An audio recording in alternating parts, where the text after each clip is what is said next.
Muli nating babalikan ang ilan sa mga pinakapanalong culinary discoveries ng idol sa kusina sa aming mga epic food trips.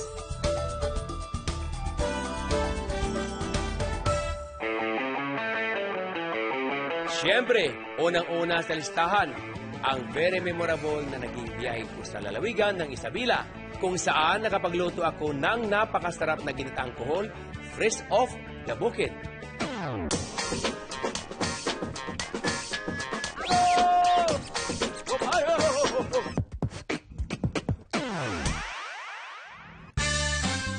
Sa paglibot namin sa mga palayan dito, nakita namin ang nagdadamihang kuhol.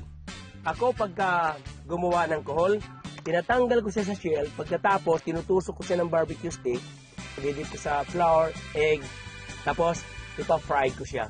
Ang tawag doon, kamaron de kuhol. Ihanda ang sibuyas, bawang, luya, at tanglad. Magsama din ng kunting sili para pampadagdag anghang at sarap sa ating lulutuin. At abot mo yung aking mantika. At gagawa tayo ng pinakamasarap na recipe. Alam niyo ba kung ano? Ginataang kuhol.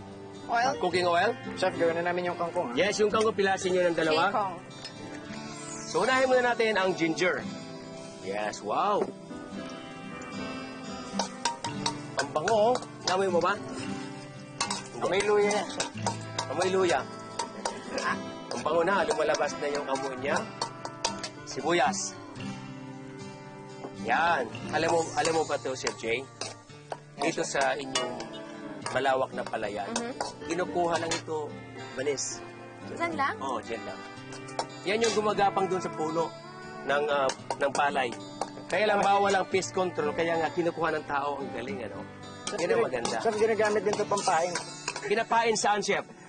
Pag nangingisda ako, Chef, ng tilapia, Oh, sa pan, dun. yan eh. Talaga? Babasagin lang, tapos Akala ko kasama yung shield, magagalit naman yung isda sa'yo. pilaukan niya. Paglawakan. Alright. Ay, salamat naman. Ito din, ito din ba?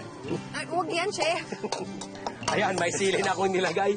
Okay, ito yung lemongrass o kaya tanglad, ilagay na rin natin. Matapos mag-isa, ihalo na ang kuhol at budburan ng asukal na pula.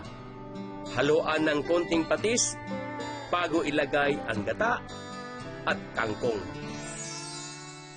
Takpan at pakuluin ng 15 minuto. Makalipas ng 15 minutes, bigyan na natin. May muscle na nga ako. Ay, nako, eto na. Ano, no?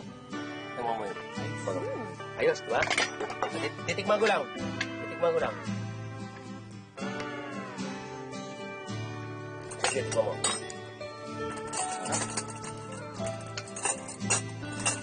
Hipan mahingit, ha?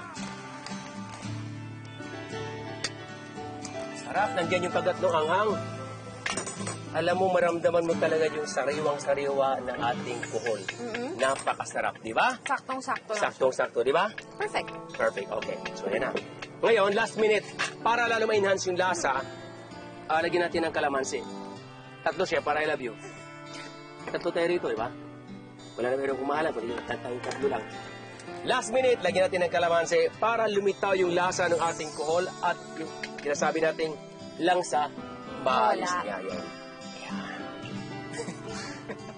O, diba? Ngayon, luto na. Ito na. Chef, mamaya bigyan mo ko ng isang kalamansi pa o dalawa ang garnish natin. Wow naman, ang sarap. Yung tanglad, tanggalin natin.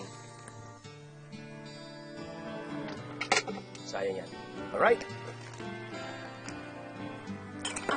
Naamoy ko yung Kalamansi. kalamansi, yung ginger, si Vanis.